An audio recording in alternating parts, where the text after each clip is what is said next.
l'obésité intellectuelle. C'est-à-dire qu'on est nourri en continu de junk food intellectuel, quelque chose qui nous permet d'avoir une gratification très rapide. On pose une question à ChatGPT, on a la réponse. Ça a l'air joli, ça a l'air bien, ça fait le job. Le danger avec l'IA, c'est que ça intensifie l'information. Ça ne libère pas tant du temps pour l'humain, mais ça intensifie l'information. Donc on est bombardé. Il ne faut pas craindre la vitesse des évolutions technologiques. Pour moi, ce qui est plutôt à craindre, c'est le silence des aspirations des salariés. Bienvenue dans The HR Masterclass, le podcast où on parle leadership, culture et talent.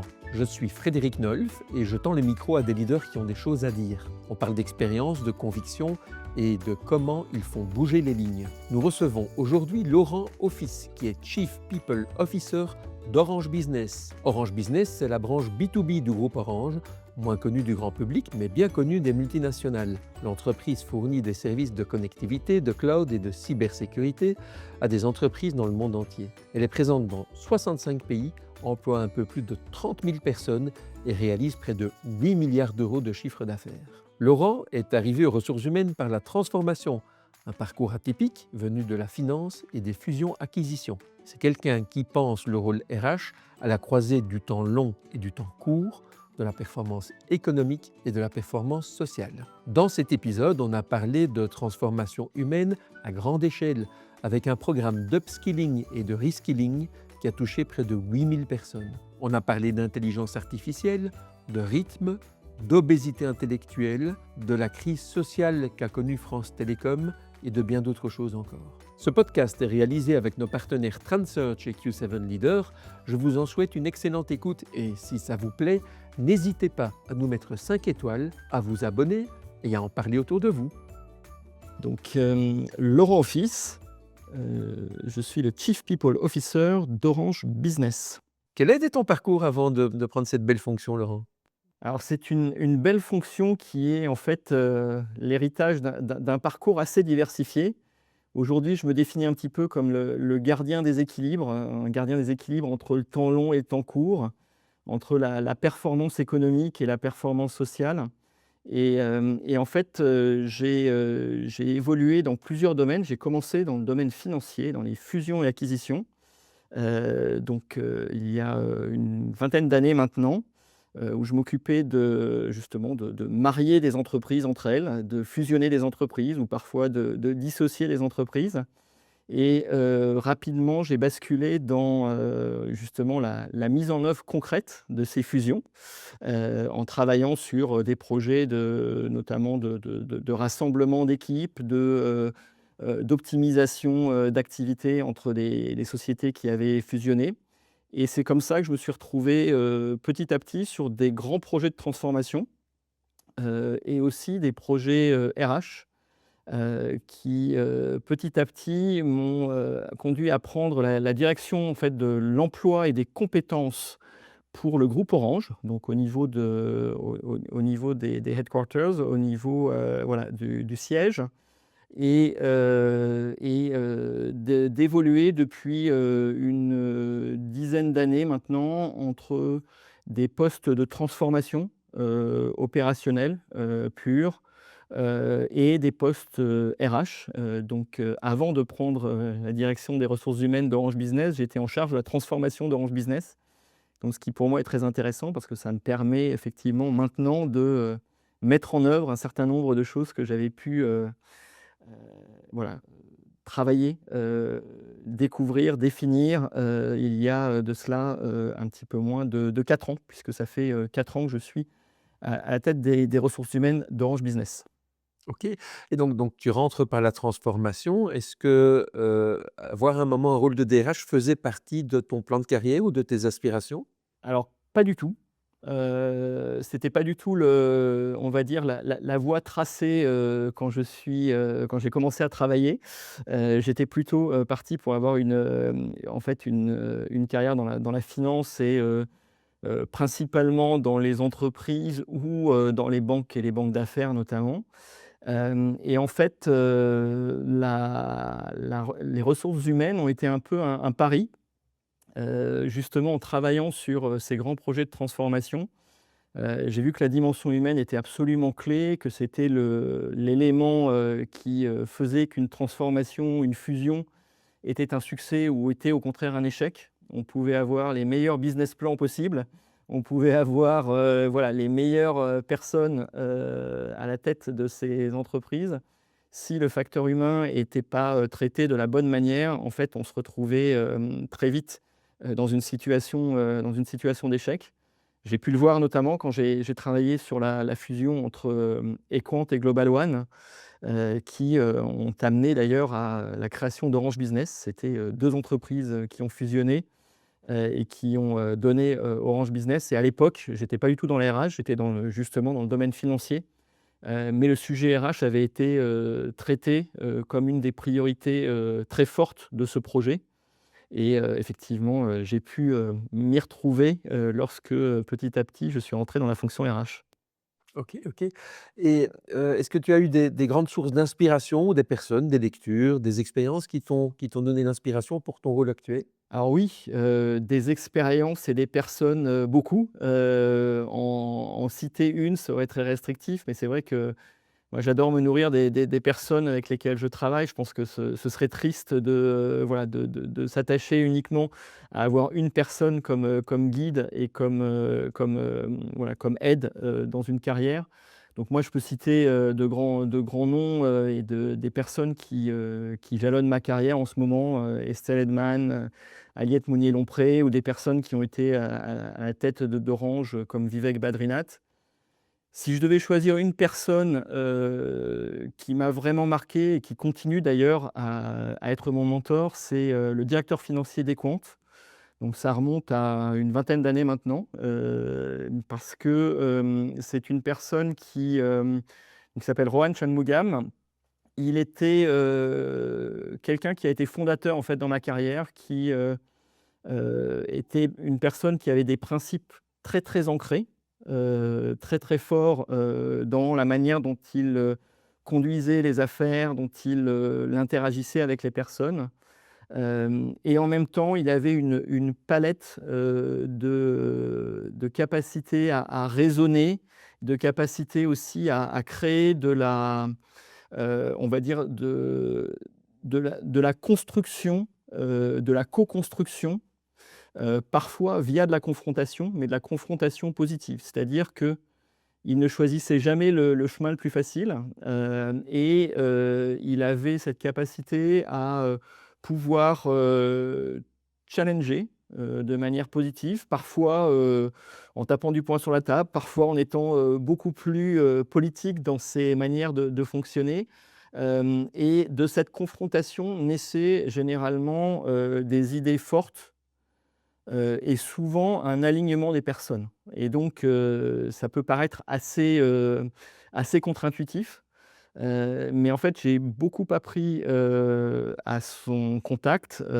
C'est quelqu'un qui, reste mon mentor, que je consulte régulièrement, parce que je sais que, je viens avec, une option A, une option B, et je vais sûrement ressortir de ma conversation avec une option C, après, avoir été challengé, voilà, très fortement. Donc c'est vraiment quelqu'un voilà, qui m'inspire, avec qui j'ai eu d'ailleurs des expériences assez intéressantes de négociation, avec les banques d'affaires, de refonte totalement de business model.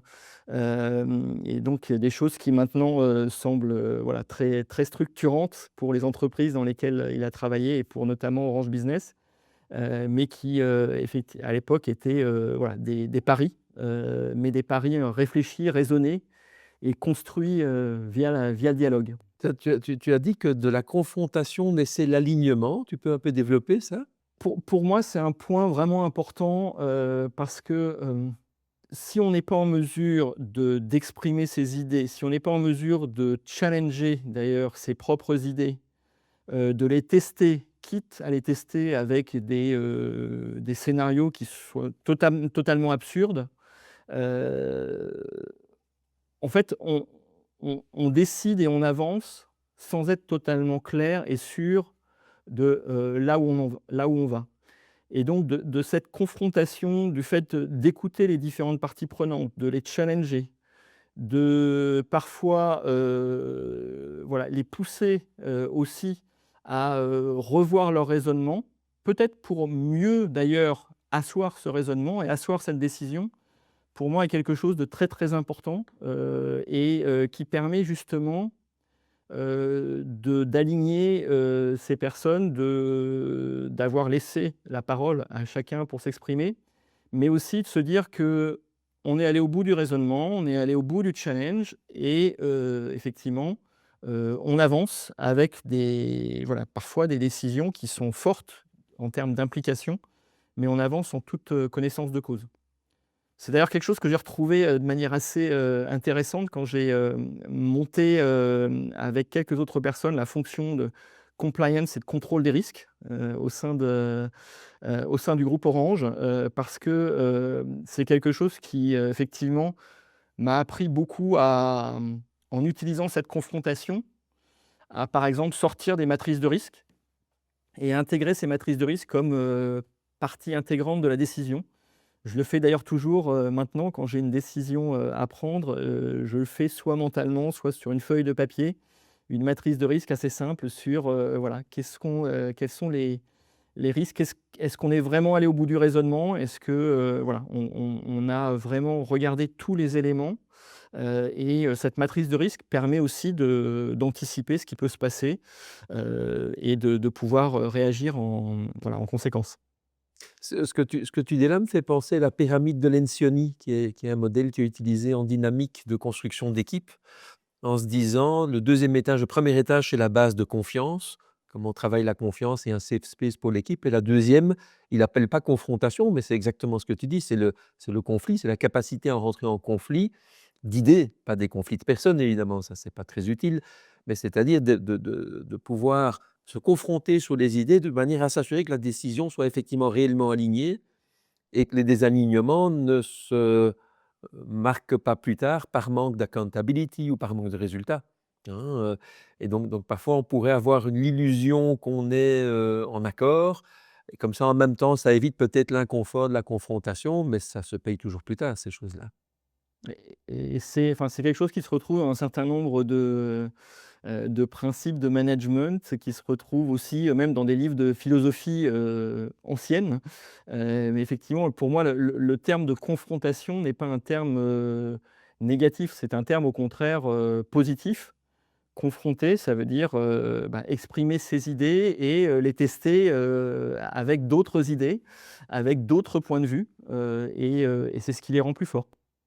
Tu sais, il y a un fait militaire qui a été étudié comme ça, c'est l'invasion par les États-Unis de la baie des Cochons. Alors j'espère ne pas me Mmh. tromper en disant que c'est dans le cadre de Cuba et en fait, on a dit: «Mais c'était une décision, vraiment très surprenante» et cetera et en fait, on a étudié la prise de décision et personne n'avait osé confronter en disant: «Mais enfin, c'est vraiment, quelle idée saugrenue de faire ça maintenant, comme ça, en étant si peu préparé» et donc ça a été justement l'absence, les gens ne se sentaient pas assez en sécurité, pour dire: «Non, écoutez, on ne peut pas le faire, quoi, c'est pas une bonne décision» et donc ils laissaient prendre une C'est mauvaise un biais décision. dans la décision, des fois, quand le chef dit quelque chose, les personnes, hésitent, le ou la chef, voilà, à dire, à aller à l'encontre de ce que, la chef ou le chef a pu dire. Donc, c'est un petit peu enfin, c'est un principe très, très basique finalement de relations humaines qui est même pas, voilà, qui se retrouve bien avant même dans l'entreprise, et c'est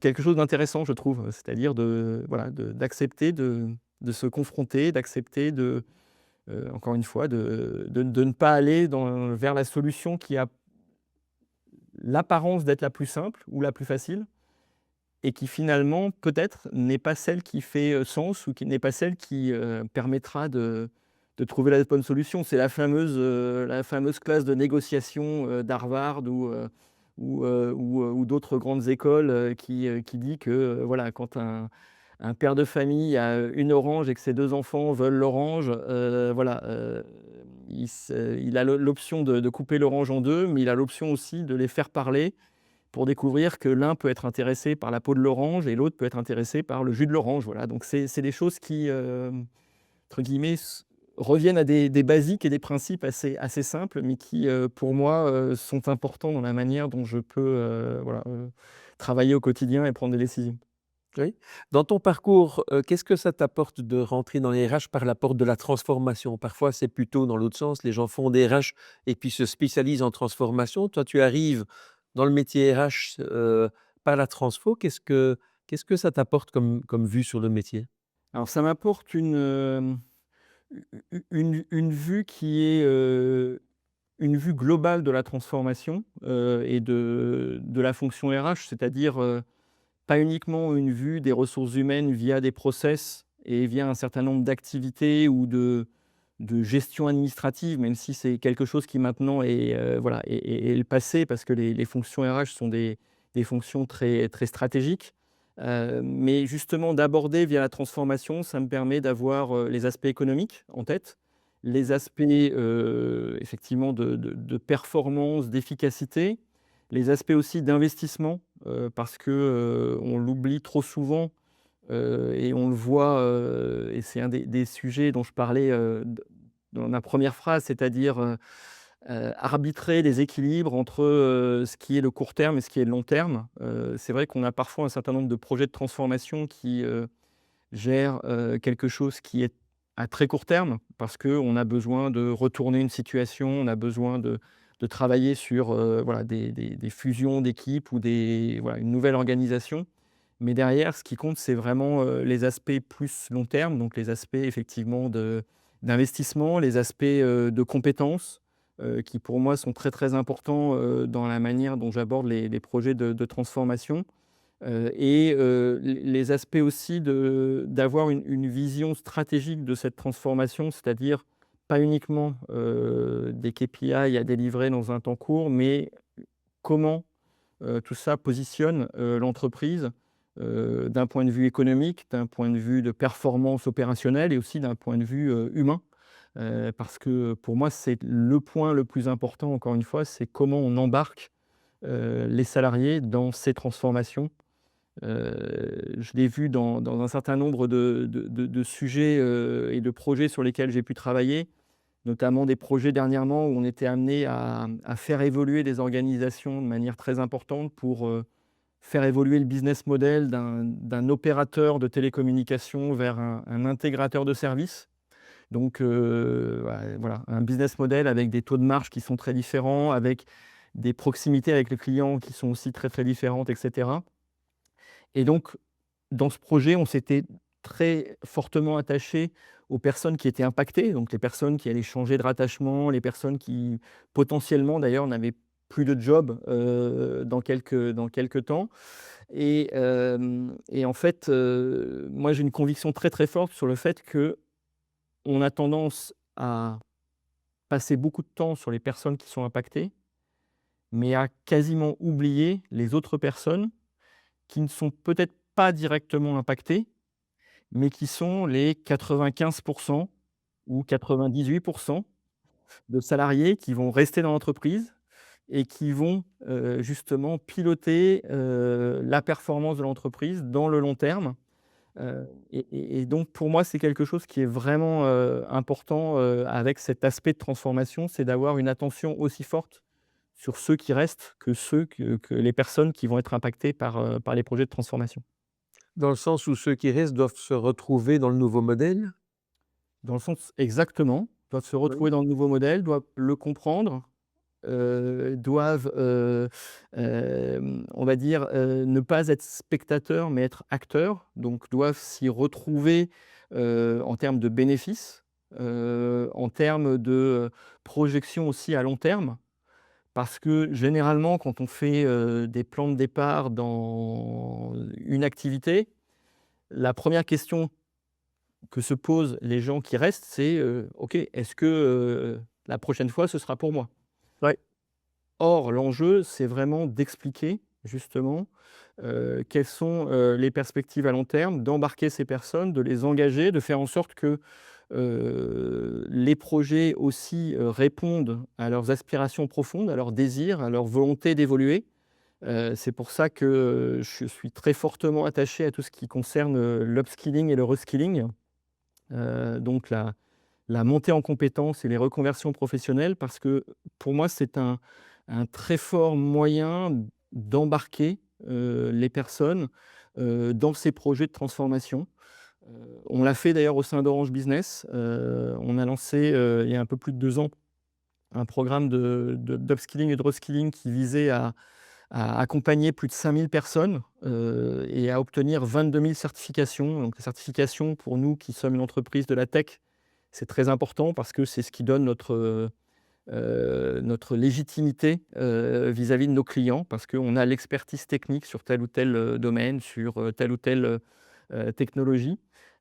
Et en fait, ce projet a été un très beau vecteur, d'engagement des salariés, parce que, déjà on est allé au-delà des 5 000. On a eu plus de 6 000 personnes qui sont rentrées dans ces programmes d'upskilling et de reskilling, et on en a d'ailleurs toujours, et plus de 22 000, certifications. Et surtout, ça a été pour nous un vrai, vecteur d'évolution de la culture de l'entreprise, de comprendre que, certes, l'entreprise devait s'adapter. Il y avait des transformations qui étaient importantes en termes d'organisation, en termes parfois de réduction de coûts, en termes de redirection des ressources vers des activités qui étaient en plus forte croissance. Mais qu'en même temps, les salariés pouvaient s'y retrouver, pour ceux qui souhaitaient, avec la capacité d'évoluer vers des nouveaux métiers. Et ça, c'est important. Et c'est important aussi parce qu'on l'a fait dans une volonté de justement laisser, le libre arbitre, aux salariés, de, leur donner la capacité de, choisir un métier, et si ça ne marchait pas, de revenir sur leur ancien métier. Et donc on a dérisqué en fait, ces éléments notamment de reconversion professionnelle. Parce qu'il ne faut pas se le cacher, on a, des personnes qui, voilà, ont, la volonté, la capacité de monter en compétences et de se reconvertir sur des métiers du cloud, de la cybersécurité.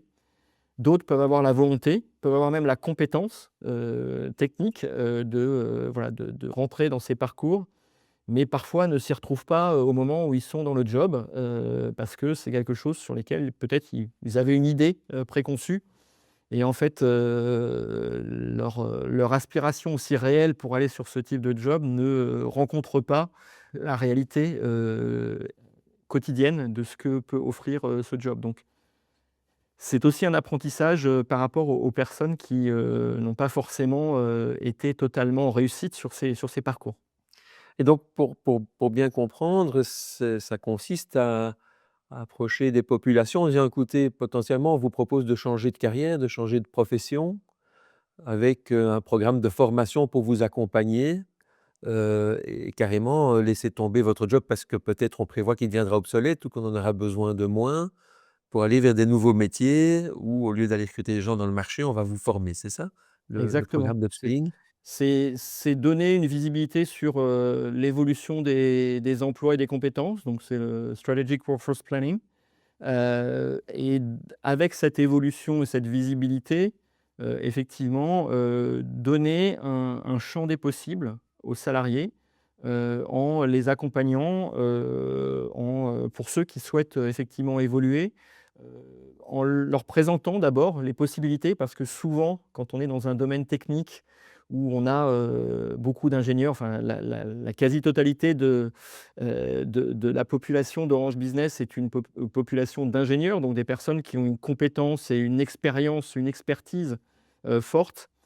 Et donc, parfois, le fait de leur donner la visibilité sur le champ des possibles et leur dire que, bah, vous êtes un ingénieur de planification réseau, ce qui est, le cas de beaucoup des salariés d'Orange Business, et que, bah, ces compétences et votre expérience peuvent vous amener à, être tout à fait pertinent pour devenir un ingénieur cybersécurité.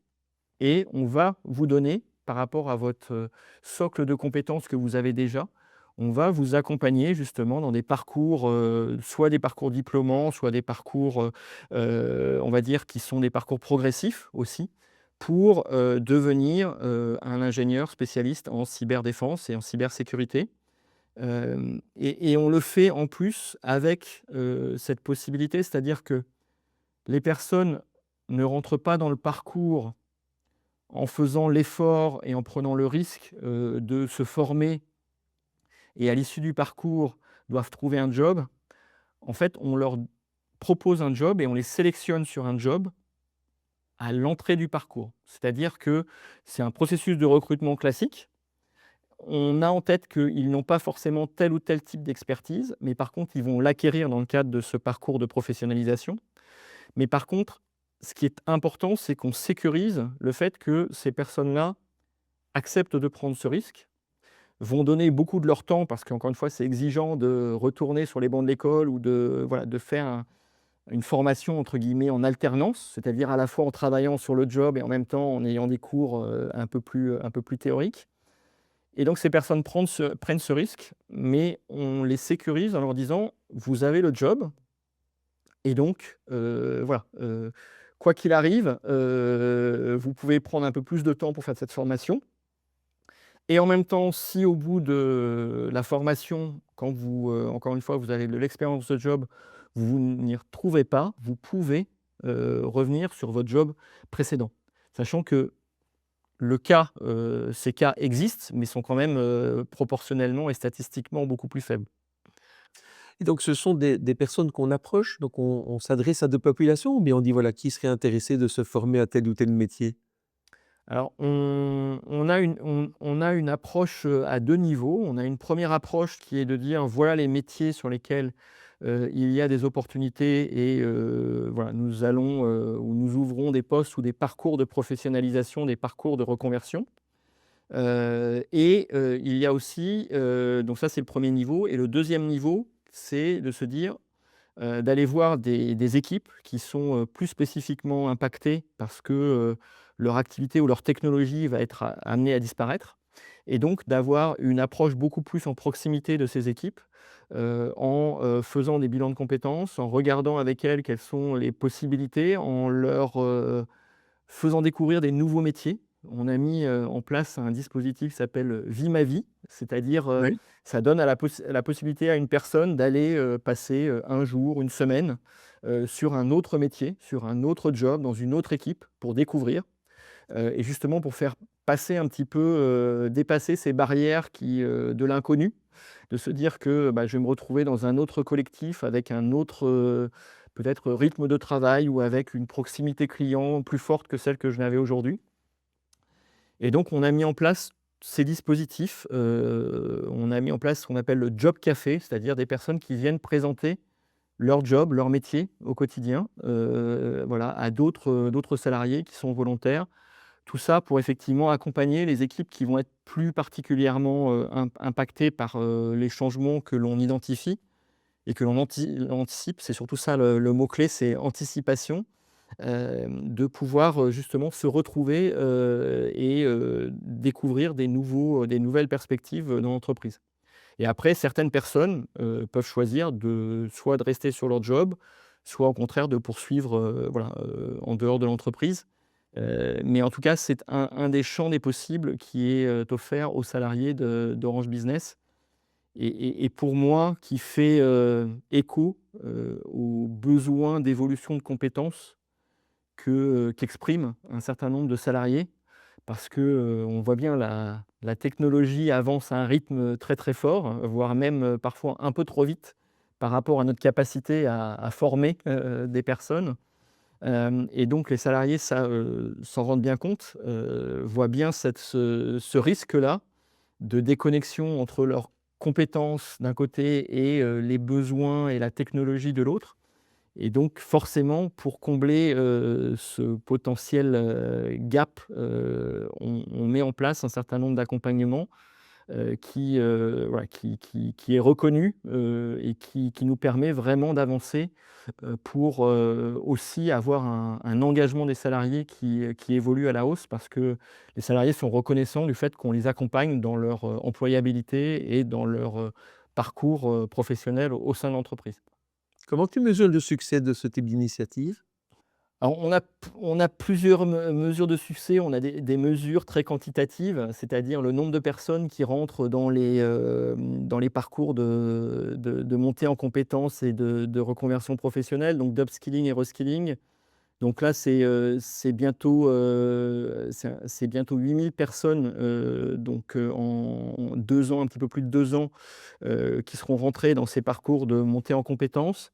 C'est aussi le nombre de postes qu'on ouvre en reconversion professionnelle qui sont, effectivement comblés parce qu'on a décidé de, dédier des postes sur lesquels on pouvait faire des recrutements externes, mais de ne pas faire de recrutement externe pour justement faire, de la reconversion interne.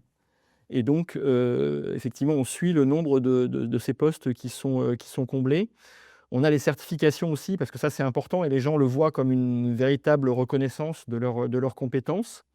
L'autre point qui est quantitatif, qui est important, c'est, on va dire les mesures d'engagement de salariés, donc le Employee Net Promoter Score. Donc, ces mesures-là, nous permettent de zoomer effectivement sur l'accompagnement des carrières, sur l'accompagnement de l'évolution des carrières.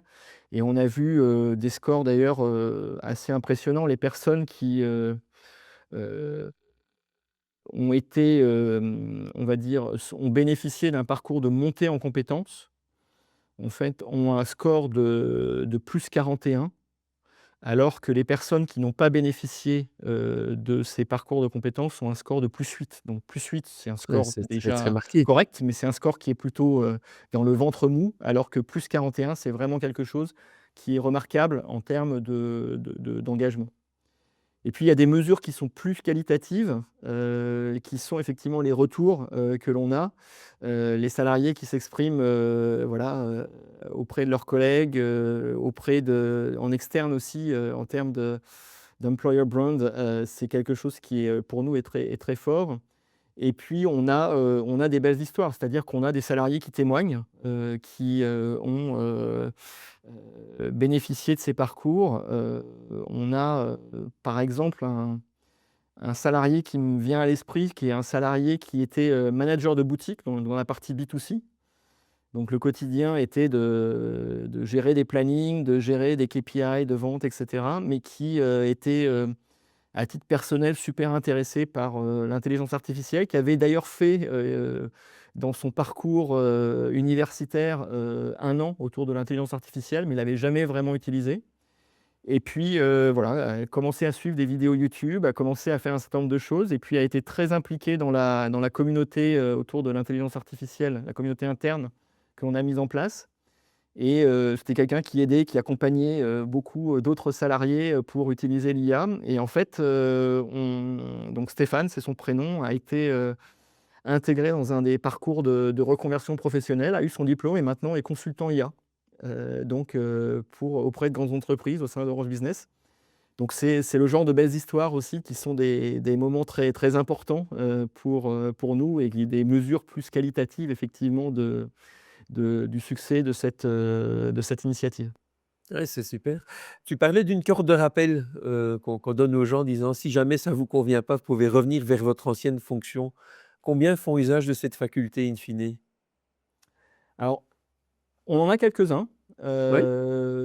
On en a, on va dire, alors par rapport aux, quasi 8 000 salariés qui sont rentrés dans les parcours d'upskilling et de reskilling, voilà, c'est très faible.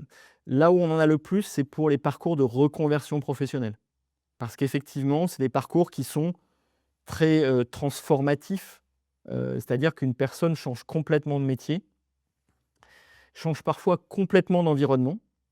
Et donc, à date, on en a une petite vingtaine, ce qui est, voilà, raisonnable, par rapport, à la volumétrie et qui est aussi quelque chose que l'on accepte. C'est-à-dire que dès le départ, on avait encore une fois pris cette, décision de dérisquer, voilà, cette évolution de compétences, ce changement de compétences. Et parfois, on a des personnes qui, effectivement reviennent sur leur job initial, mais pour repartir très vite sur, en fait, un autre job. C'est-à-dire que le parcours de reconversion n'a pas totalement, voilà, comblé leurs aspirations, ce qu'ils attendaient, heu, mais par contre, leur a donné à la fois, l'envie d'apprendre, l'envie de se former, 2, la preuve que c'était possible et ça, c'est très important parce qu'il y a aussi une question de confiance en soi qui joue, beaucoup et 3, parfois leur a fait toucher du doigt des activités connexes sur lesquelles leur vrai intérêt se porte et donc on a notamment dans la petite vingtaine, on suit aujourd'hui les personnes et on en a en fait, la moitié qui se sont repositionnés sur un autre poste. Donc OK. c'est-à-dire, c'est quelque chose qui est intéressant parce que ça nous permet aussi de voir que, l'expérience, heu, a eu lieu. Ça n'est pas un échec, mais l'expérience a permis effectivement d'apprendre et de pivoter, de rediriger, la personne vers autre chose et puis, ça nous apprend aussi quelque chose qui est important, c'est-à-dire que hem, il y a une question de rythme. Qui joue beaucoup et qui joue de plus en plus d'ailleurs, avec, l'évolution de la technologie, avec, notamment l'intelligence artificielle qui imprègne de plus en plus la façon qu'on travaille, et que cette question de rythme, bah, tout le monde n'a pas forcément le même rythme. Tout le monde n'a pas forcément la même capacité à, voilà, faire on va dire le bond en avant qui va permettre de devenir un expert sur telle ou telle technologie. Et donc ça, je pense qu'il faut aussi il faut aussi l'accepter. Il faut aussi, comprendre que parfois l'expertise technique n'est pas le point qui est le plus bloquant. C'est plutôt on va dire les soft skills, c'est-à-dire les compétences qui sont, heu, plus dans, notamment dans la relation client, dans, la capacité à travailler, avec, on va dire des niveaux, de contraintes, plus forts ou moins forts que ceux auxquels les personnes étaient habituées et donc ça, on est en train d'analyser d'ailleurs, on n'a pas toutes les réponses pour être tout à fait honnête, mais on est en train d'analyser un petit peu les retours, de ces salariés pour apprendre, pour, nous aider à continuer à ajuster, ces programmes et puis aussi pour pouvoir, proposer, les bonnes solutions et les bonnes options pour ces personnes. Oui. Donc c'est vraiment, j'imagine, la meilleure, prévention contre des plans sociaux, refaire de l'upskilling et du reskilling. C'est une manière d'éviter un moment la catastrophe où tu constates qu'il y a, des gens en trop et comme souvent le paradoxe, c'est qu'on licencie des gens pour en engager d'autres. Donc là, on prévient ces mouvements-là. Alors c'est effectivement, un enjeu clé, d'où le facteur anticipation qui, joue un rôle très, très important. C'est-à-dire, on a besoin de pouvoir l'anticiper, assez longtemps à l'avance pour se donner le temps, que ces parcours, fonctionnent. Parce qu'un parcours de reconversion professionnelle, c'est, voilà, généralement entre 6 à 12 mois, de voilà, de formation et ensuite la personne est pas forcément totalement, au même niveau qu'un expert qui a déjà, plusieurs années d'expérience dans ce poste, mais c'est normal. Par contre, cette personne va amener d'autres choses qui sont, la connaissance de l'entreprise, la connaissance des clients, qui sont absolument importants. Et effectivement, c'est une alternative, aux plans sociaux. Ça peut être quelque chose qui vient en complément d'ailleurs aussi de plans de départ. Il faut aussi être, voilà, réaliste. Mais c'est un point qui, permet de répondre à un certain nombre d'attentes, de salariés. On a la chance d'être une entreprise, dans laquelle les salariés, généralement, ont, un attachement, pour laquelle les salariés ont un attachement très fort, donc c'est important, et souhaitent, pouvoir évoluer au sein de cette entreprise plutôt que de, voilà, toujours, chercher, l'opportunité en externe. Alors, encore une fois, on a toutes les populations, donc on gère un petit peu ces différentes populations, mais globalement, on sait qu'une des attentes fortes, qui remonte même pour les super experts, super pointus de niche dans la cybersécurité, dans le cloud et cetera, qui potentiellement, vont nous quitter pour aller chez un concurrent. Une de leurs attentes très fortes est quand même la manière dont l'entreprise va les accompagner dans leur montée en compétences, dans leur capacité à se projeter sur le long terme et donc que ce long terme soit dans l'entreprise ou que ce long terme soit dans une autre entreprise, ça répond quand même à une attente et encore une fois, ça nous aide aussi à, fidéliser, un certain nombre de talents. Alors oui, parce qu'effectivement, il y a un risque que vous formez des gens probablement à des métiers en pénurie, tant qu'à faire, où il n'y a pas pléthore de candidats et puis d'un coup, ils peuvent se retrouver, avec une nouvelle valeur de marché, y compris pour d'autres. Donc l'élément de rétention est un élément important? Alors l'élément de rétention est un élément important pour nous, hem et encore une fois, on prend ce risque en connaissance de cause. C'est-à-dire OK. que, on sait que, ces personnes-là peuvent, être amenées à nous quitter. Alors on a, et c'est tout l'intérêt aussi d'un certain nombre de choses qui existent maintenant comme les certifications. Les certifications, c'est un petit peu, alors je vais prendre un exemple un peu basique, mais c'est un petit peu comme les jeux vidéo. C'est-à-dire que quand on a la certification niveau 1, ben, on est intéressé pour obtenir la certification niveau 2 parce que la certification niveau 1, elle permet déjà de travailler sur des projets clients qui sont plus intéressants et cetera.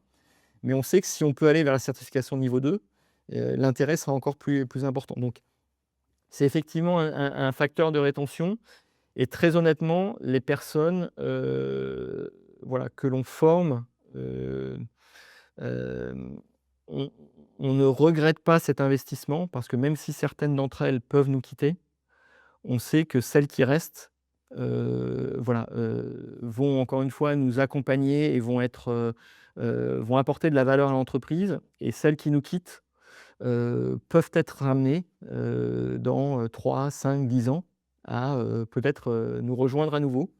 On l'a vu il y a Revenir quelques faire un années. tour. Moi Ouais. j'ai pris mon poste en 2022, en juillet 2022 et la première demande de la directrice générale était d'arrêter l'hémorragie, en termes d'attrition parce qu'on avait un taux d'attrition qui était autour de 35-40 pour des postes, dans la cybersécurité, dans le cloud, voilà, dans des postes vraiment d'expertise et donc mon premier enjeu, à la prise de poste était de stopper cette attrition et puis 2023-2024, le marché de l'emploi s'est retourné et la décision que nous avions était de maintenir on va dire une ligne directrice, stable et constante sur les recrutements externes et cetera et on a vu qu'en 2023-2024, un certain nombre de personnes qui nous avaient quittés pour rejoindre, des concurrents, ont malheureusement subi, la politique du, last in, first out, c'est-à-dire, les derniers embauchés étaient les premiers à être remerciés, par notamment des grands acteurs de la tech, des grands acteurs, GAFAM et cetera. Et donc, ces personnes-là ont été amenées, parfois voilà, à nous contacter, à nous demander s'il y avait des opportunités et on a pu faire un certain nombre de recrutements, voilà, de ces personnes que l'on connaissait et en plus qui étaient des recrutements qualifiés. Ça me fait dire, ça me fait me souvenir d'une plaisanterie qui est, le CFO et le DRH qui discutent et puis le CFO qui dit: «Mais enfin, tu investis énormément dans la formation, puis si ces gens s'en vont, qu'est-ce que ça va faire?» Et puis, c'est le DRH qui dit: «Beh, est-ce que, le pire, c'est qu'on les forme pas et qu'ils restent?» Hein, Exactement, en c'est tout termes à de fait ça. destruction de valeur. Et je pense que l'autre élément, c'est, les gens quittent pas en général les boîtes parce qu'on les forme. Ils quittent parce qu'on les forme pas, parce qu'ils voient pas d'investissement, parce qu'ils voient pas d'opportunité de carrière et donc à un moment, ils vont voir ailleurs s'ils seront pas mieux servis dans leur expérience employée. Exactement et Ouais. ceux qui ont décidé de quitter parce qu'ils veulent, une augmentation de salaire de 10 bah, ou de 20 de toute façon, ils quitteront, voilà, Ouais, donc ouais. c'est quelque chose que l'on suit beaucoup en termes de data, au sein d'Orange Business pour voir quels sont justement les profils des personnes qui nous quittent, les profils, d'attrition, les profils des personnes qui nous rejoignent aussi, parce que, pour nous, c'est un des critères d'ailleurs, importants dans le recrutement. On ne recrute pas que des sachants, c'est-à-dire que des experts, qui sont, experts dans un domaine ou dans une niche technologique particulière. On recrute des personnes qui sont des questionneurs, c'est-à-dire des personnes qui vont avoir une curiosité, qui vont avoir une envie d'apprendre. Parce que l'objectif, s'ils nous rejoignent, c'est qu'on puisse les accompagner, dans leur montée en compétences et dans leur évolution. Aujourd'hui, on sait très bien que la durée de vie d'une compétence technologique, c'est de 12 à 18 mois. Donc, les ingénieurs experts en intelligence artificielle qu'on a recrutés il y a 18 mois, leur compétence, s'ils ne l'ont pas fait évoluer, elle est totalement obsolète aujourd'hui. Donc en fait, c'est un point important dans notre façon de recruter, c'est-à-dire de ne pas recruter uniquement des sachants, mais de recruter des questionneurs et d'aller tester justement cette capacité à être curieux, à vouloir apprendre, à se challenger aussi, à pouvoir avoir de la prise de hauteur. C'est quelque chose que l'on voit beaucoup au moment de l'intelligence artificielle, c'est-à-dire quelle prise de distance, quel discernement les personnes peuvent avoir justement pour les aider à évoluer dans l'entreprise et à aussi se former, à croître avec Orange Business. Justement, tu parles d'intelligence artificielle, je sais que enfin, ça fait un moment que tu t'y intéresses et puis, enfin, par la nature même d'abord des activités d'Orange Business, je pense que tu es quelqu'un qui est aux premières loges pour comprendre ce qui se passe réellement. C'est quoi tes convictions actuelles à propos de l'IA? Effectivement, nous, l'intelligence artificielle, on l'utilise et on la vend. Enfin, on vend des services autour de l'intelligence artificielle, donc c'est effectivement au cœur de notre activité. Alors j'ai un certain nombre de convictions autour de l'IA, qui sont, certaines d'ailleurs parfois peut-être en décalage avec, ce que beaucoup de personnes, pensent. Notamment une idée à laquelle je suis, particulièrement, en désaccord, c'est le fait que l'IA va libérer du temps pour l'humain. Ah bon? Parce que l'IA, selon moi, intensifie ce que l'on fait, mais il y a une loi qui s'appelle la loi de Parkinson qui dit que, quand on a du temps, de toute façon, par défaut, il est, forcément occupé et donc quand on pouvait, produire un rapport, en 4 heures et qu'on met 20 minutes pour, produire un rapport. Bah, maintenant, on produit, X rapports plutôt qu'un seul rapport. Et aujourd'hui, il y a quand même une question très, très forte qui pour moi est absolument clé, que l'on n'a pas totalement, d'ailleurs, craqué ou résolu. C'est qui décide de ce que l'on va faire du temps libéré grâce à l'IA? C'est-à-dire que certes, l'IA va permettre d'être plus efficace, peut-être d'avoir du temps, pour faire d'autres choses, mais en fait, aujourd'hui, personne réellement ne décide de ce qu'on va faire de ce temps. Ce qu'on va essayer de faire, et ce que l'on fait au sein d'Orange Business, c'est que l'on a mis en place ce programme de formation euh, mensuel dédié. Donc on a 3 heures qui est dédié dans tous les agendas, tous les mois. C'est le programme UTime. Et donc ce programme UTime vise à aider les personnes à se former sur un sujet particulier, soit en lien avec leur job, soit en lien d'ailleurs avec l'intelligence artificielle. Mais c'est une des utilisations du temps libéré, alors que l'on a du mal à tracer pour l'instant, mais que l'on commence à tracer par un certain nombre d'indicateurs, du temps libéré par l'efficacité que produit l'IA. Donc ça, c'est pour moi quelque chose de vraiment important et c'est une décision de leadership, c'est une décision vraiment d'équipe dirigeante de se dire qu'est-ce que l'on fait de ce temps qui est libéré par l'IA.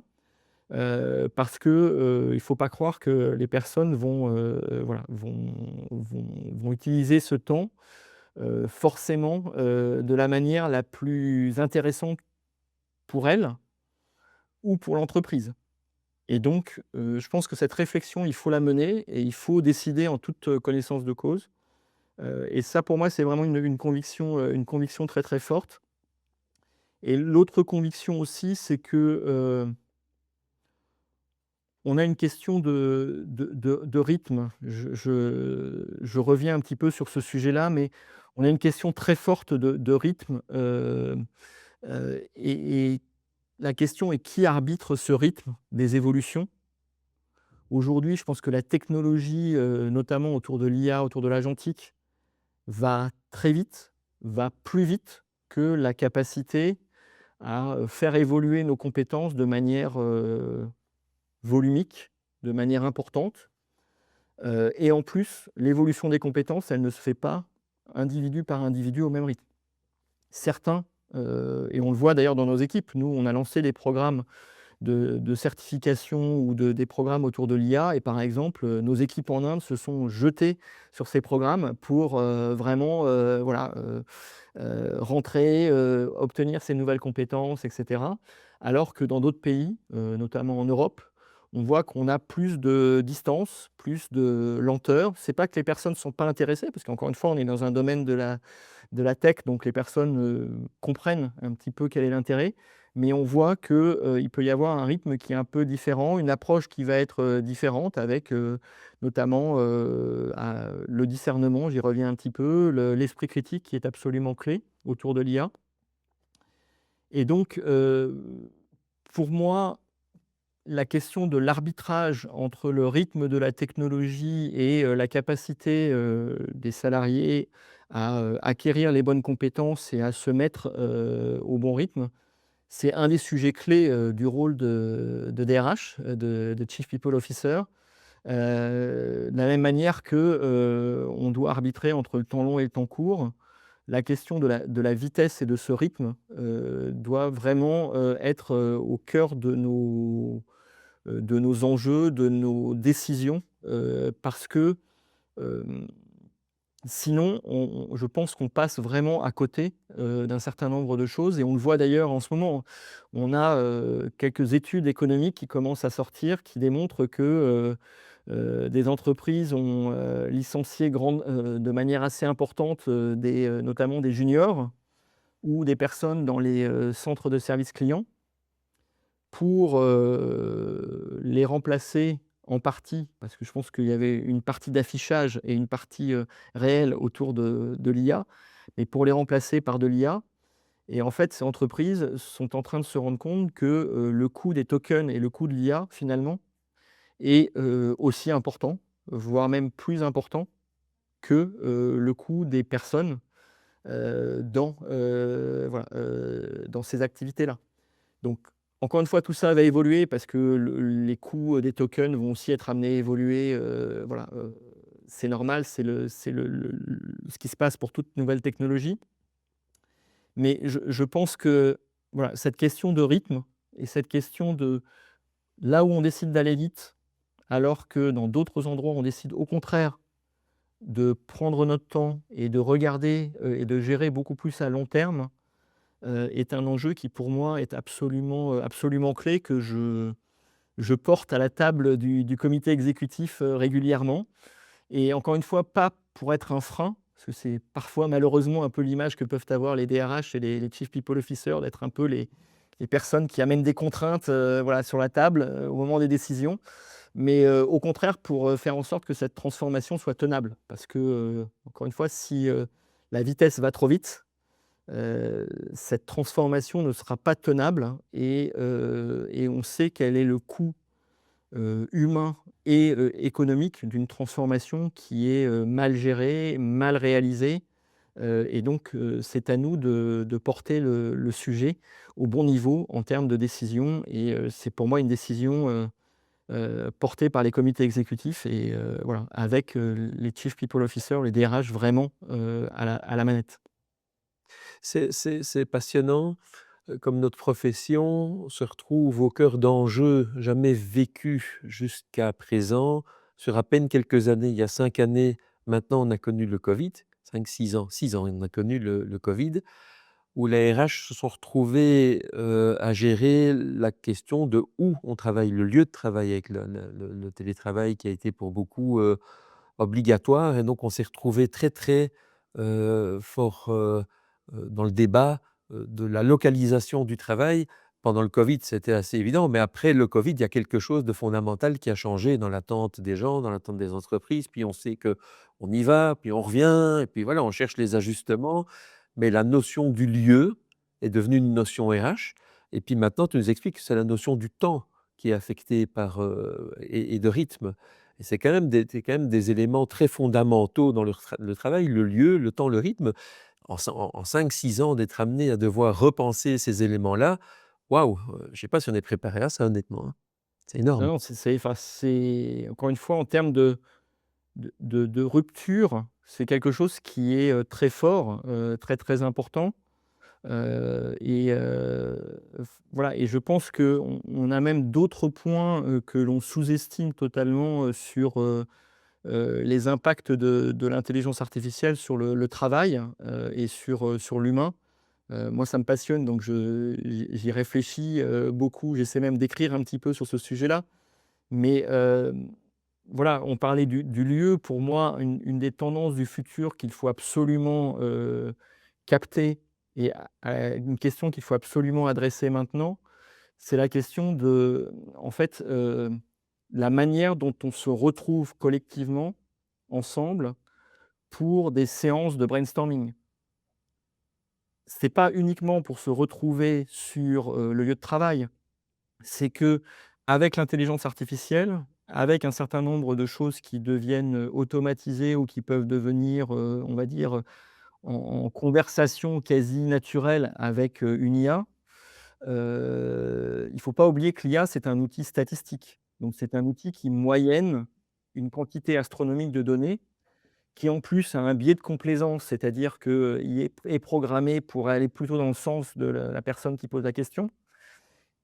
Or, si on en revient à ce qu'on disait tout à l'heure, au début sur la confrontation, je pense qu'on a intérêt vraiment à repenser et à réengager les gens dans des séances de brainstorming collective en présentiel, pour justement avoir ce partage d'idées, cet échange, ces challenges constructifs. Mais même si on pousse plus loin, faire fonctionner une partie de notre cerveau que l'on ne fait plus fonctionner, que l'on ne va plus faire fonctionner. J'allais te Aujour demander si on a un risque de devenir con? On a un risque de devenir con. Et alors moi, c'est un thème qui commence à émerger d'ailleurs, mais que je trouve, très fort, c'est l'obésité intellectuelle.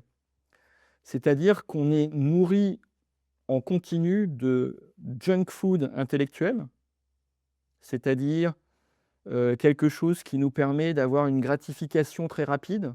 On pose une question à ChatGPT, on a la réponse. Ça a l'air joli, ça a l'air bien, ça fait le job, et donc on est super content. On regarde des infos, on zappe, on lit les 3 premières infos sur, Snapchat, Instagram, LinkedIn ou autre. On est content, on a l'impression d'être informé. Mais en fait, toute la partie de raisonnement vient à manquer.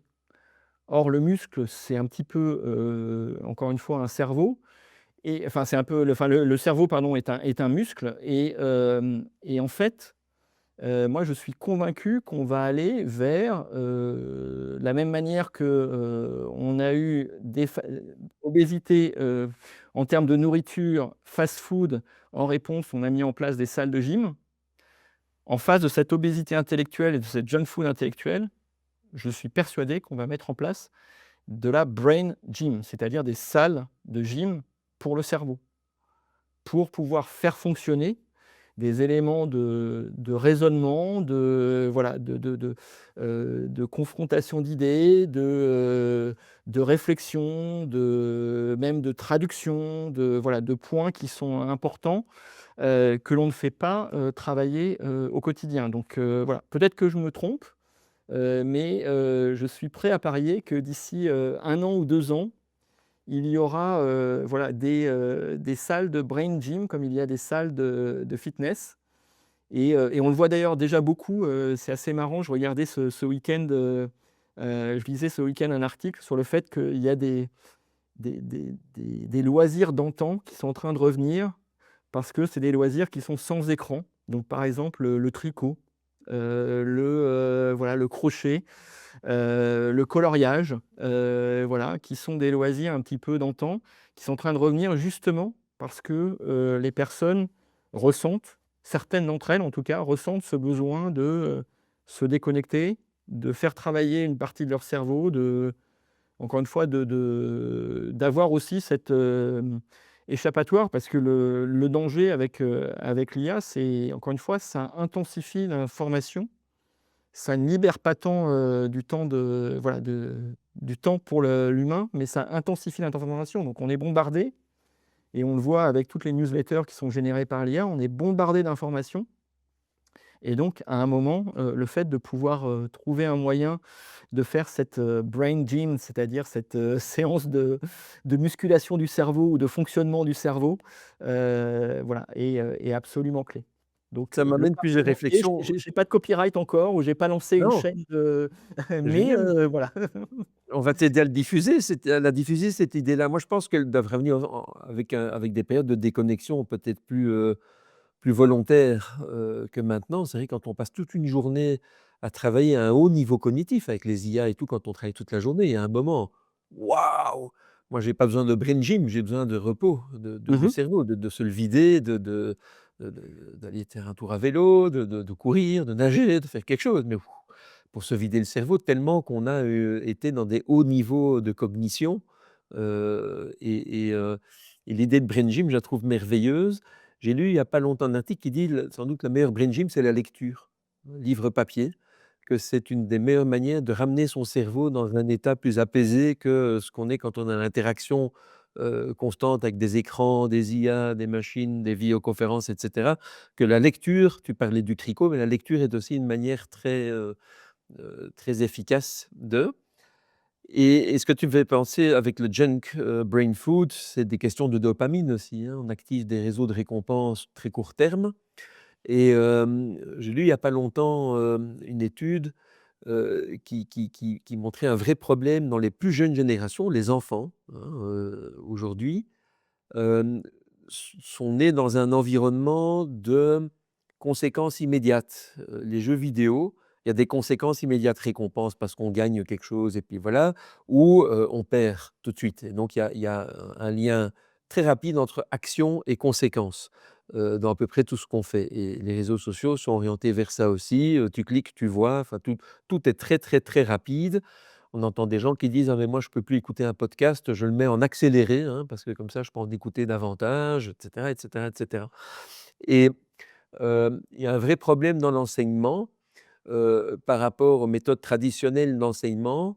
Par exemple, faire une feuille de calcul pour un enfant, sans avoir immédiatement la récompense ou la punition. C'est-à-dire, tu reçois une feuille avec 10 calculs à faire, tu fais tes calculs et puis tu sais pas, tu actives rien parce qu'il faut attendre que ta copie soit corrigée et que ça devient vraiment un problème parce que s'il y a pas le résultat immédiat, on développe une forme d'impatience, hein. Donc il faut aussi réapprendre à pouvoir attendre le résultat et pas avoir comme ça le retour immédiat. Les loupes de rétroaction immédiate, bah, elles sont, piégeantes aussi. Oui, c'est enfin, on le voit et même moi à titre personnel, je le vois et je m'en rends compte, la capacité à se concentrer, de manière, longue, à diminuer. Alors, l'âge, aide peut-être un petit peu, quoique, voilà, j'en suis pas certain. Mais effectivement, on a l'habitude d'avoir un cerveau qui est sous stimuli, constants, et d'avoir un retour et quand le parallèle avec la junk food et je trouve est très bon. C'est-à-dire que c'est du plaisir immédiat tout de suite. On ne cuisine plus, on voilà, on consomme, c'est pas forcément bon, c'est pas forcément sain, mais ça donne une impression de satiété, qui est, voilà, qui est finalement fausse. Et c'est vrai que, voilà, moi je me rends compte à titre personnel, que, lire, voilà, 1 heure ou 2 de manière continue sans être interrompu, sans, voilà, sans se dire: «Ah bah tiens, il faut que je fasse quelque chose», c'est compliqué. Ouais. C'est compliqué et donc mais je me force à aller dans ce type de fonctionnement. Sinon, je me dis que c'est quand même embêtant. Enfin, on avait l'habitude quand on était étudiant de passer, effectivement des heures sur, des livres ou même, des interrogations, des devoirs ou autres et effectivement le fait de ne plus faire fonctionner ce type de, muscle, bah, finalement se voit au quotidien et on s'en enfin moi je m'en rends compte à titre personnel. Et c'est très récent, hein, finalement, le fait d'avoir toujours un smartphone en poche et d'être tout le temps connecté, c'est finalement, ça fait quoi, une dizaine d'années, tout au mieux, hein? On avait, Oui, moins de facilité de l'iPhone, c'est connexion. 2007, donc 2007-2008, donc c'est, voilà, c'est une quinzaine d'années. Mais Voilà. voilà, effectivement, la généralisation, c'est, une dizaine d'années. Et grâce aux magnifiques réseaux ou à cause des magnifiques réseaux d'Orange, ben voilà, on a maintenant un accès permanent et complet partout. Donc, Exactement. tout est dans tout. Hem, tu as parlé tout à l'heure de la culture et comment votre programme de reskilling, upskilling impactait la culture, mais on n'a pas vraiment exploré ça. Ça m'intéresserait de comprendre comment ce giga programme-là impacte la culture de ce qui était quand même une société ancienne. Orange avait d'autres noms avant, si je ne me trompe pas, c'était France Télécom? France Télécom, exactement. OK, et donc voilà, comment la culture a évolué?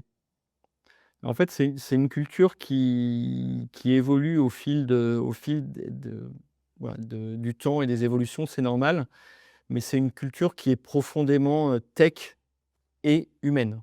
Et d'ailleurs, le mot le plus important, c'est le «et» entre tech et humaine, parce que les 2 sont vraiment, construits en équilibre, avec, effectivement des personnes qui sont, expertes, qui, créent, un certain nombre de, voilà, de réseaux, d'innovations, qui nécessitent une expertise, donc une certaine ancienneté aussi parfois. Et une capacité, on a la chance d'avoir, de pouvoir évoluer sur un marché, qui, si on regarde ces 20 dernières années, a connu, internet, le smartphone, le cloud, la cybersécurité, l'IA. Donc, c'est vraiment, voilà, c'est vraiment, important comme transformation et comme rupture. Et cette culture tech, elle se fait en parallèle avec la culture humaine parce que les personnes sont très attachées, ont un engagement très fort pour l'entreprise, se voient comme évoluant au sein de l'entreprise, que ce soit d'ailleurs dans les pays historiques où, France Télécom était présent, comme dans les pays qui sont, soit qui se sont construits en partant de zéro, soit les pays qui, sont plus récents.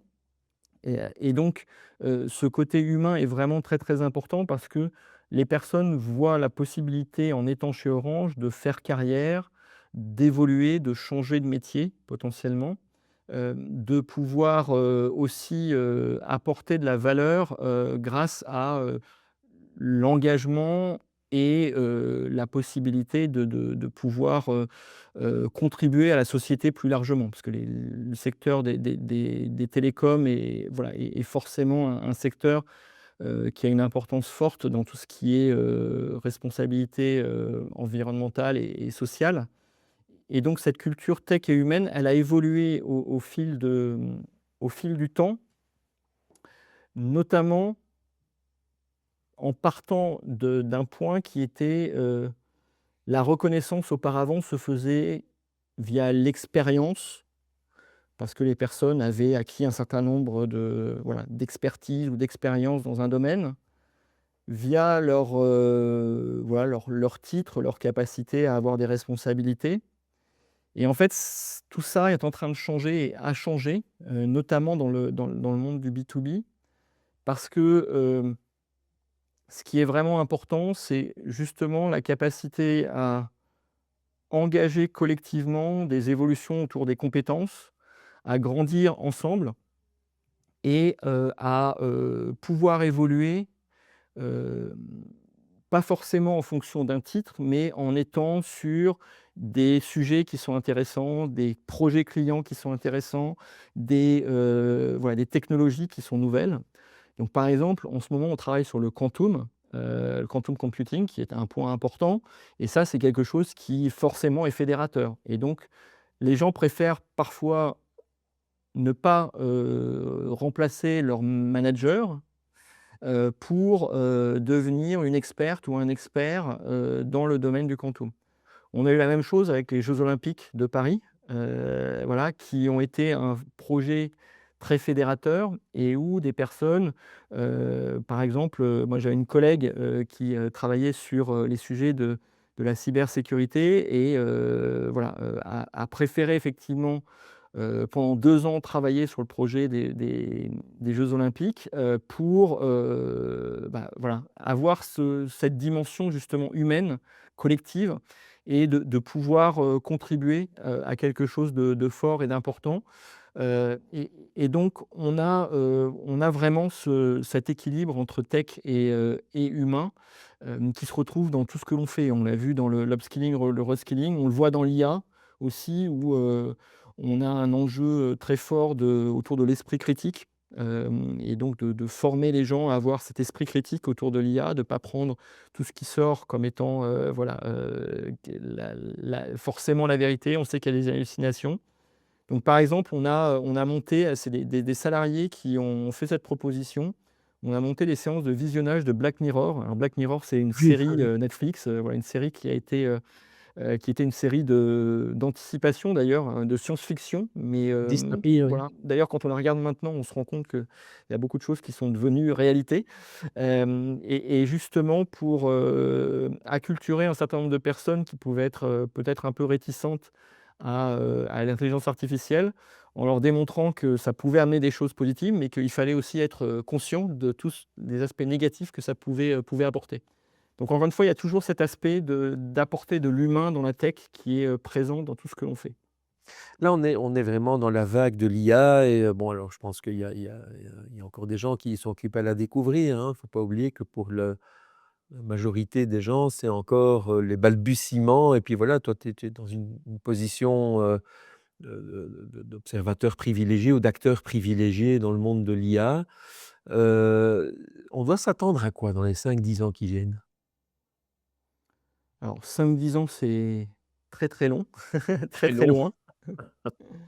Je savais pas Hem, si tu allais dire: «C'est très long» ou «C'est très court», tu vois? Par rapport aux non, enfin, évolutions. C'est long. voilà, ce à quoi on peut s'attendre. Je pense qu'aujourd'hui, comme tu le dis très justement, on est dans un certain nombre, on est partout dans les balbutiements de l'intelligence artificielle. Alors, certaines entreprises vont être un petit peu plus, avancées que d'autres. Donc je pense qu'il va y avoir un certain nombre de processus métiers qui vont être, totalement refondus et on va devoir avoir des fonctionnements d'ailleurs hybrides, parfois entre humains et IA, des fonctionnements uniquement, gérés par l'IA et des fonctionnements uniquement, gérés par les humains avec une valeur ajoutée très forte et ça pour moi c'est très, très important. Effectivement, l'enjeu clé, c'est de voir où, les humains, doivent absolument apporter de la valeur. C'est, le premier déjà quand on décide de ce que l'on va, donner à faire à l'IA, de ce qu'on va sous-traiter à l'IA. Le deuxième, c'est quand on programme ce que l'IA va faire. Le troisième, c'est quand on, contrôle, ce qui se passe et on supervise un petit peu les résultats et éventuellement on intervient pour ajuster, ces résultats-là et puis le dernier, c'est la responsabilité. Parce que pour moi, l'élément clé, c'est que la responsabilité reste absolument humaine et voilà et aujourd'hui, certains tendent parfois un peu à l'oublier. Mais la responsabilité reste humaine dans tout processus, métier, dans tout processus de travail, et pour ça, ça veut dire qu'effectivement, ça va faire appel aussi à des compétences nouvelles, à des compétences, pas forcément nouvelles d'ailleurs, des compétences plutôt renforcées, par rapport à ce qu'on avait l'habitude de regarder jusqu'à maintenant. Comment tu vois l'impact sur le métier RH? Alors métier RH, je pense que l'on fait partie des fonctions qui seront, fortement impactées en ce qui concerne un certain nombre de processus RH et d'activités de gestion administrative. Par contre, à l'inverse, on est une des fonctions qui ne sera pas impactée du tout parce que les facteurs humains, les facteurs de prise de décision, les facteurs d'accompagnement individuel, vont être absolument clés. Et pour ce faire, voilà, l'IA pourra éventuellement être une aide, mais au contraire, la fonction RH va être encore plus aux avant-postes, de la conduite, d'une entreprise, de la stratégie d'une entreprise. Et donc pour moi, je suis, voilà, très, optimiste quant à l'avenir de la fonction RH. Forcément, ça veut dire que certaines compétences et certains métiers vont diminuer ou disparaître ou vont devoir monter dans un niveau d'expertise, plus important qu'aujourd'hui. Mais par contre, d'autres métiers vont au contraire se développer, de manière très, très importante et vont donner des opportunités, aux personnes qui ont, des compétences dans les ressources humaines, d'évoluer dans l'entreprise, et d'être au cœur des décisions stratégiques de l'entreprise. Mmh. Mmh. Hem, je me pose la question en t'écoutant effectivement sur certains besoins humains fondamentaux, notamment le besoin de reconnaissance, qui est un de nos grands besoins humains. Je pense pas qu'on peut le satisfaire avec, de l'IA. Je pense pas que ça a la même valeur quand on reçoit la reconnaissance artificielle ou la reconnaissance humaine. Il y a beaucoup de notre métier qui tourne là autour de ça aussi, ou du rôle de leadership qui tourne autour de la reconnaissance. Exactement, la reconnaissance, heu, le feedback, enfin, je pense que, il y a des applications d'ailleurs, d'IA qui aident, à faire du feedback ou qui génèrent du feedback automatique. Je pense qu'un feedback, voilà, humain, heu, de ses pairs, de ses managers, a quand même, une valeur, qui pour moi ne peut pas être remise en cause et donc voilà, ces compétences RH sont absolument clés pour avancer, dans l'entreprise et pour aussi, aider les salariés à s'y retrouver, à rester engagés, à rester, motivés pour, développer la plus grande valeur de l'entreprise qui est encore une fois d'être ensemble, de construire quelque chose ensemble, de produire quelque chose ensemble au service de nos clients. C'est l'heureux paradoxe de la technologie et singulièrement de l'AI pour les RH, c'est que à investir dans la technologie, finalement, on se libère du temps. On revient à la question du temps, de tâches nécessaires mais à faible valeur ajoutée, pour remplacer ça par des tâches plus orientées sur l'humain. Et donc, finalement, est-ce que c'est peut-être la technologie qui va permettre à l'RH, au RH, de retrouver sa vraie place par rapport à l'humain, alors que c'est aujourd'hui une profession qui est souvent en souffrance par le disconnect entre son souhait et son intention et puis la réalité du métier, qui est plus souvent de remettre l'Excel au cœur de l'entreprise que l'humain au cœur de Oui, l'entreprise. oui.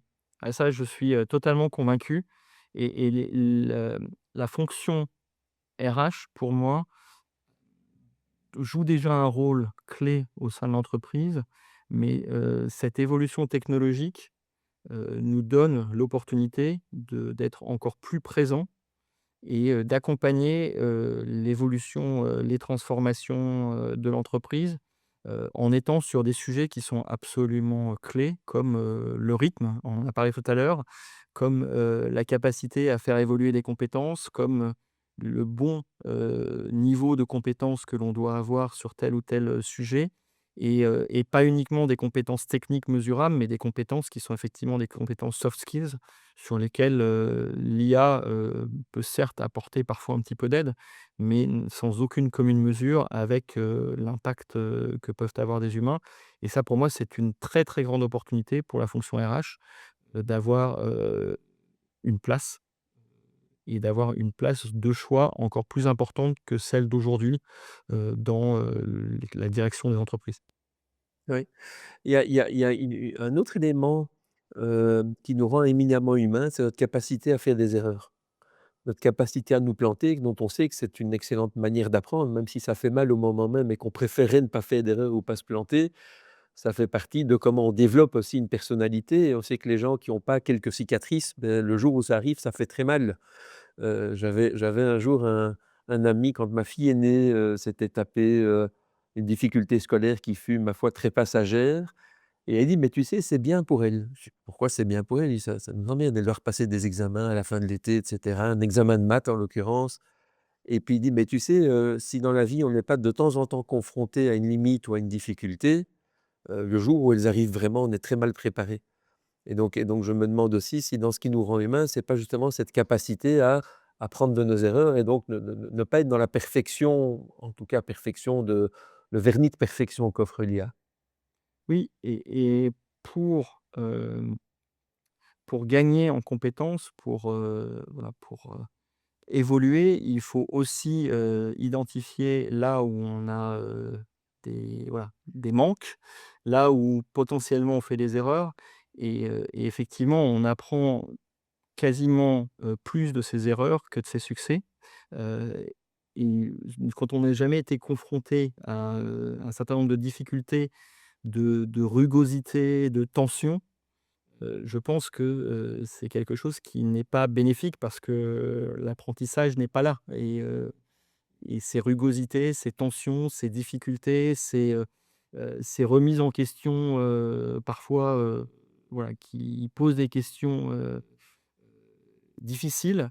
Les réponses, même si c'est pas les bonnes réponses, le fait de trouver une réponse permet d'avancer. Donc pour moi, je suis absolument, voilà, convaincu Et alors c'est que joli ce qui peut se voilà. passer, on reboucle sur les confrontations. Tu te souviens Oui, au début de cette conversation, on a parlé des confrontations et de l'alignement. Beh, quelque part, se confronter au réel, se confronter aux difficultés, ça nous réaligne nous-mêmes aussi, exactement et je pense hein? que ça fait, fonctionner encore une fois une partie de notre cerveau, que l'on ne fait pas fonctionner, de manière, régulière si on est uniquement plongé dans de l'IA, si on est uniquement plongé dans, des décisions, un petit peu de complaisance.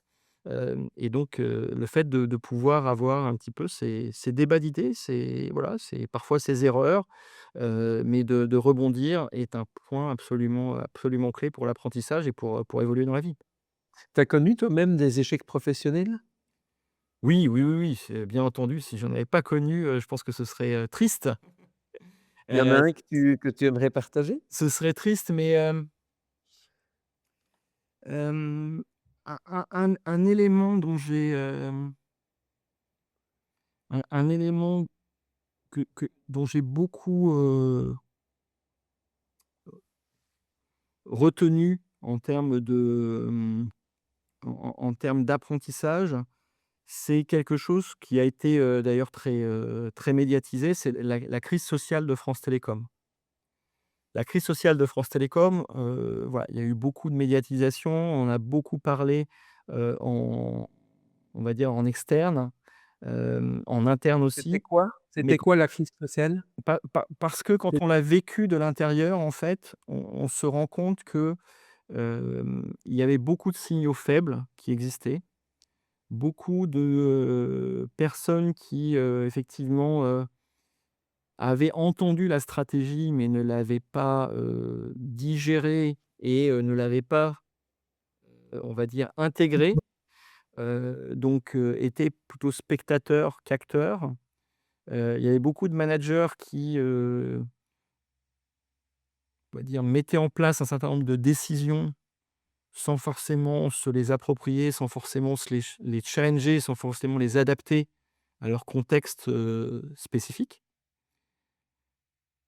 Et donc tous ces éléments de signaux faibles qui donnaient l'impression qu'il y avait une grande transformation, des grandes évolutions, que tout le monde était aligné, vers un but commun, cachaient en fait une réalité qui était que, heu, il y avait une perte d'autonomie sur le terrain, une perte de réflexion, une perte, d'adaptation et que les personnes effectivement se retrouvaient à être embarquées dans une transformation qui leur était imposée, mais pas dans une transformation qu'ils, vivaient et qu'ils faisaient vivre.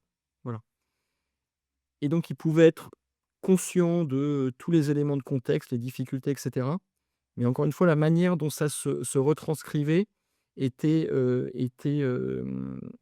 quelque chose qui a amené à un certain nombre de drames et quand Et donc des je suicides, tu parles de ce qu'on a appelé la vague de la suicides vague de chez France suicide, voilà, la Télécom? vague de suicide de France Télécom, dans les années, donc 2009-2010 Mmh. et donc pour moi, ça a été, un apprentissage très fort parce que, il y avait un certain nombre de décisions que l'on appliquait un peu de manière mécanique, sans justement, voilà, challenger, sans forcément, poser des questions et pour moi, ça a été quand même un enjeu clé d'évolution, et d'apprentissage fort, pour, donner de la marge de manœuvre aux managers, s'assurer que la stratégie, elle était pas juste écoutée, mais qu'elle avait été bien intégrée et que les personnes, étaient en mesure de se l'approprier et pouvaient donc, comprendre ce que ça voulait dire pour eux, dans leur travail au quotidien. C'est quelque chose d'important aussi. parce que, encore une fois, je pense que ça a été un des grands, loupés, un des grands manquements, de cette, période et voilà et quand on était dans des entreprises à cette époque, forcément, on avait chacun à notre petite, mesure, voilà, l'opportunité parfois de challenger certaines décisions, de prendre plus d'autonomie et on ne l'a pas toujours fait. Oui. Donc pour moi, c'est un apprentissage vraiment, vraiment important et quelque chose qui me guide aussi, dans, voilà, dans le fait d'écouter régulièrement les salariés, de, les faire s'exprimer, de les faire, être partie prenante de ces transformations, de ces évolutions. Merci, merci de partager ça et c'est vrai qu'on est quand même dans l'entreprise au cœur de l'humain et que, on doit garder une conscience bien éveillée sur ce qu'on est occupé à faire aux gens, à des parents, des gens qui ont, d'autres responsabilités dans la vie et comment on évite comme ça ces drames humains qui peuvent se jouer dans l'entreprise, effectivement. Est-ce qu'il y a un message que tu aimerais, transmettre à l'occasion de ce podcast aux auditeurs de ce podcast? Alors je vais peut-être revenir sur le message autour du rythme. Je pense que, Ouais. en fait, il ne faut pas craindre la vitesse des évolutions technologiques. Pour moi, ce qui est plutôt à craindre, c'est le silence des aspirations des salariés. C'est-à-dire que, certes, la technologie évolue vite, mais si les salariés sont volontaires, on a la capacité de, les accompagner et donc le fait qu'ils n'aient pas d'aspiration et qu'ils ne se projettent pas dans l'entreprise, qu'ils ne comprennent pas et qu'ils ne soient pas en mesure de faire siennes, les, différentes évolutions est un point important et donc encore une fois, les aspirations des salariés, c'est un sujet qui pour moi est très, très important parce que c'est comment l'entreprise aussi, c'est quand même un endroit où on passe, beaucoup de temps, c'est quand même un endroit où, on vient pas uniquement pour un salaire, on vient aussi pour un certain, développement de soi, une certaine, réalisation L'épanouissement? personnelle Oui. et donc comment, l'entreprise est en mesure de faire émerger ses aspirations, d'y répondre, donc de pouvoir accompagner ses salariés et encore une fois, la vitesse de la transformation, c'est quelque chose sur lequel on peut travailler, sur lequel on doit travailler, mais l'élément le plus important, c'est vraiment ce sujet des aspirations des salariés, de la manière dont on va les accompagner, dans la manière dont on va les aider à grandir et on va faire émerger ces aspirations. Parce que parfois, certains aussi ne se posent pas les bonnes questions, ne se posent pas de questions du tout, et donc la fonction RH est là aussi pour, les aider à, identifier ce qui se profile à l'horizon, les aider aussi à regarder comment eux peuvent, avoir un rôle à jouer dans ces évolutions et dans cette, stratégie d'entreprise.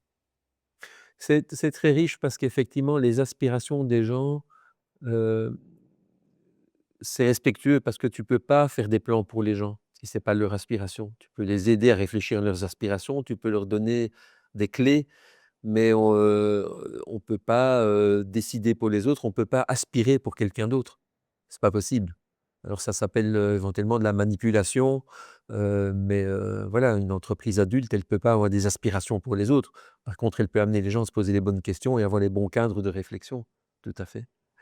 Quel serait le conseil que tu te donnerais, si tu avais l'occasion de rencontrer, celui que tu étais au début de ta carrière?